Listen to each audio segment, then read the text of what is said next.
Bonjour à tous, bienvenue à notre méditation quotidienne. Nous sommes depuis 2 jours dans le livre des Actes des Apôtres. C'est le livre où nous commençons à découvrir ce qui s'est passé après que Jésus soit monté auprès de son Père à la droite de Dieu.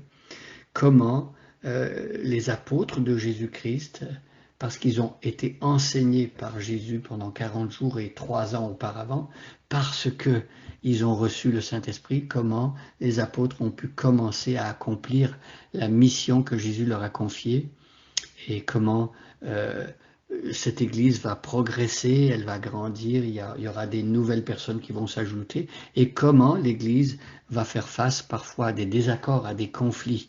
Nous l'avons vu au chapitre 6 ici du livre des Actes. Il y a un désaccord entre deux groupes dans l'Église, un groupe d'origine hébraïque, l'autre groupe d'origine grecque. Ce sont des veuves, ce sont des personnes vulnérables, et les apôtres et la première Église prenaient à cœur la situation matérielle de ceux qui manquaient de nourriture ou de vêtements ou de logement, et l'Église voulait aider dans ce sens-là. Et ici, il y a un groupe, les veuves d'origine grecque, qui se sentaient lésées parce qu'elles disaient qu'elles ne recevaient pas autant d'aide ou autant d'attention que les veuves d'origine hébraïque. Alors on voit aussi le côté humain, on est à Jérusalem et peut-être que certaines personnes pensaient qu'il fallait aider plus les croyantes d'origine hébraïque. Or on voit que Dieu, dans la parole de Dieu, ne fait pas ce genre de favoritisme. Si on fait partie de son peuple, Dieu traite ses enfants sans faire de discrimination entre l'un au profit de l'autre, etc., etc. Et donc, je vais lire maintenant Actes chapitre 6, les 3 premiers versets, et aujourd'hui, on va s'arrêter au verset 3. En ce temps-là, alors que le nombre des disciples augmentait, les croyants de langue grecque se plaignaient de ceux qui parlaient l'hébreu. Ils disaient que les veuves de leur groupe étaient négligées au moment où chaque jour on distribuait la nourriture.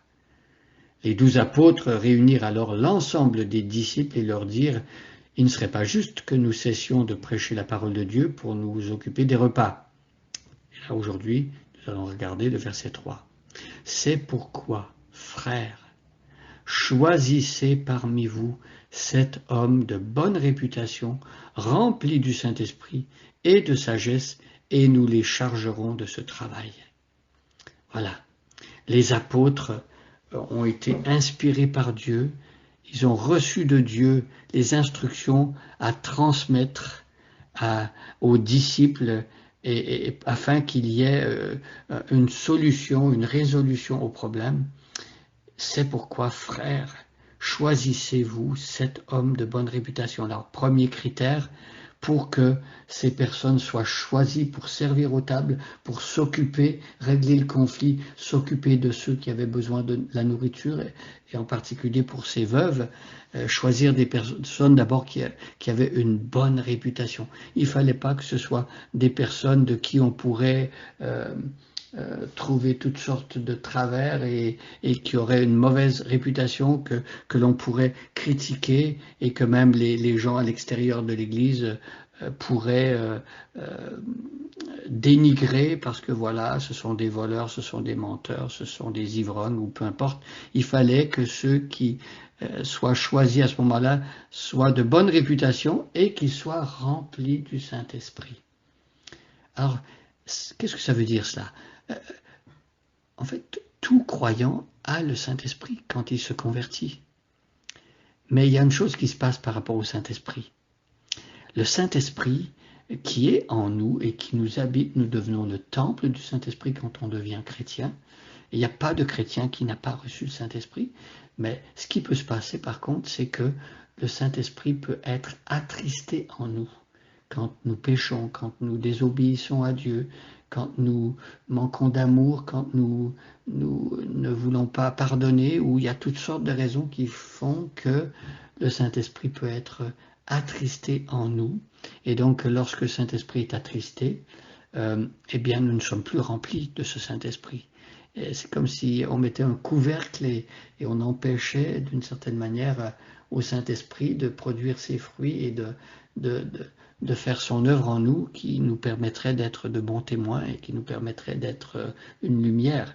Donc il faut que ces personnes qui vont servir, même quand il s'agit d'un service qui implique des tâches matérielles, il fallait quand même que des personnes aient une bonne réputation et soient remplies du Saint-Esprit.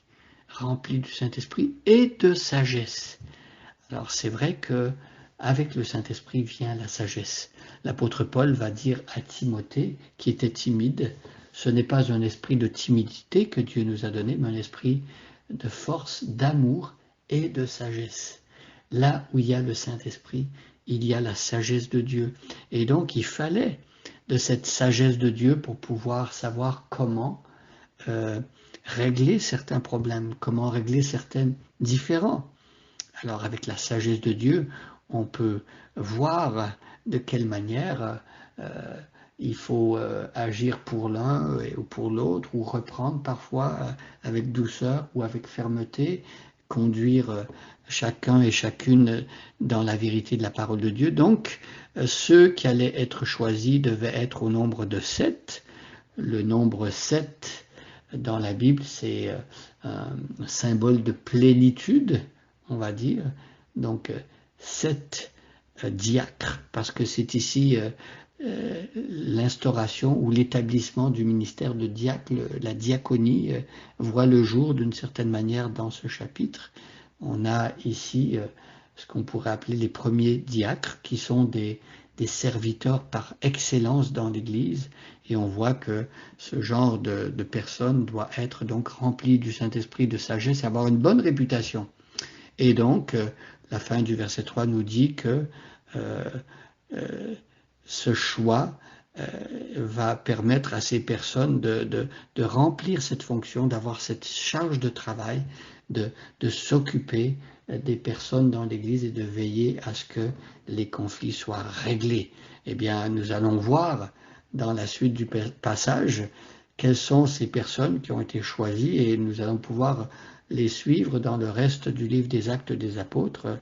Certains d'entre eux, il y en a 7, certains sont plus connus que d'autres, par exemple les 2 premiers diacres, mais tous les autres, les 5 autres, avaient aussi un ministère important, en tout cas dans l'église de Jérusalem.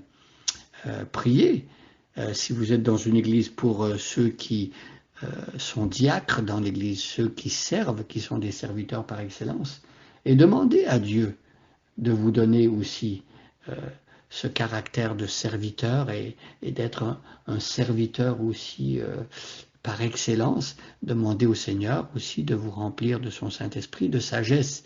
C'est très important lorsqu'on veut servir Dieu et quand on veut aussi aider des personnes en conflit à trouver des solutions. Seigneur, je veux te prier pour nos églises en particulier et pour les diacres qui servent dans nos églises. Je veux te prier que tu leur donnes la sagesse, la plénitude du Saint-Esprit. Je veux te prier aussi pour les dirigeants d'église qui choisissent les diacres, donnent de la sagesse à l'église de choisir des personnes qui ont une bonne réputation et qui vont pouvoir être des exemples autant dans l'église que dans la communauté. Et j'ai prié au nom de Jésus-Christ. Amen. Bonne journée à chacun et à chacune, et soyez bénis.